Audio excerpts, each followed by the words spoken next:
এবং দুর্নীতিটা যেহেতু এখন একেবারে ক্যান্সারের মতন ছড়িয়ে গেছে, সর্ব অঙ্গে ছড়িয়ে গেছে। আজকে যদি আপনি ভালো কাজ করেন, বিএনপির ভবিষ্যৎ সামনে উজ্জ্বল। আজকে যদি আপনি কোনো মন্দ কাজের সঙ্গে যুক্ত হন, সেটা বিএনপির জন্যই একটা বোঝা হয়ে দাঁড়াবে। দুদককে শক্তিশালী করতে হবে।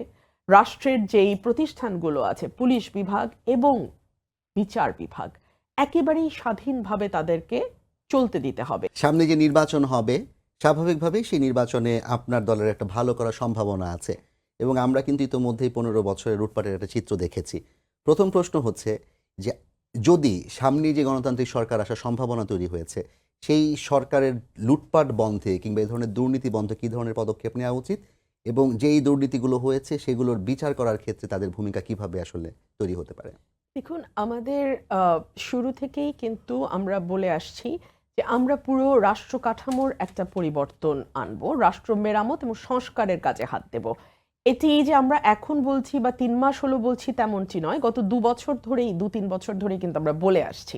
এবং আমরা যে 31 দফা দিয়েছি সেটা যদি আপনি দেখেন, আপনি দেখবেন যে প্রত্যেকটা সেক্টরকে নতুন করে ঢেলে সাজাবার পরিকল্পনা বিএনপির আছে।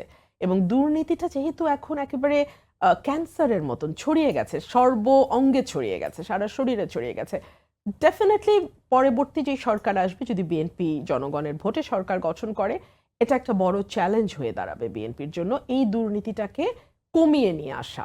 এবং এই চ্যালেঞ্জ আমার মনে হয় যে দেশের মানুষের তো একটা সাপোর্ট আছে আমাদের সাথে, এবং আমাদের নেতাকর্মীদেরকেও কিন্তু ডে 1 থেকেই সতর্ক করা হচ্ছে। অ্যাক্টিং চেয়ারম্যান সতর্ক করছেন তাদের কার্যকলাপের ব্যাপারে, এবং তিনি কালকেও খুব আজকেই সম্ভবত তিনি বলেছেন যে আপনারা এখন যা করবেন সেটাই কিন্তু আগামীর বিএনপির ভবিষ্যৎ। আজকে যদি আপনি ভালো কাজ করেন, বিএনপির ভবিষ্যৎ সামনে উজ্জ্বল। আজকে যদি আপনি কোনো মন্দ কাজের সঙ্গে যুক্ত হন, সেটা বিএনপির জন্যই একটা বোঝা হয়ে দাঁড়াবে।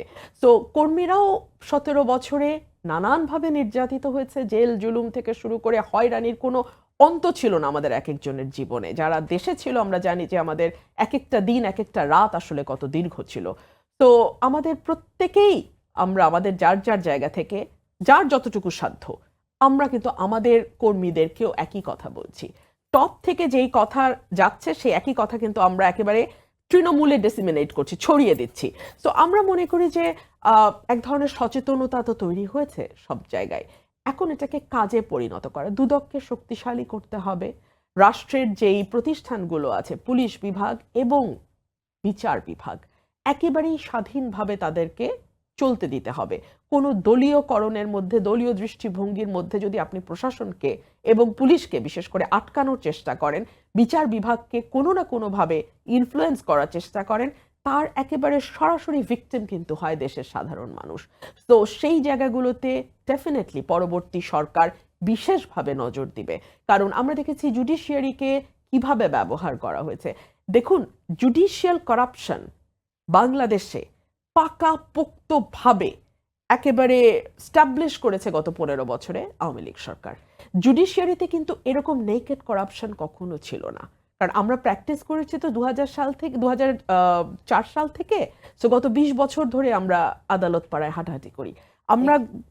আমরা প্রথম দিকে যখন আমি মানে বিলাত থেকে ফিরলাম, তখন আমি যে চিত্র দেখেছি, পরবর্তীতে আমি অবনতি, শুধু অবনতিই দেখেছি।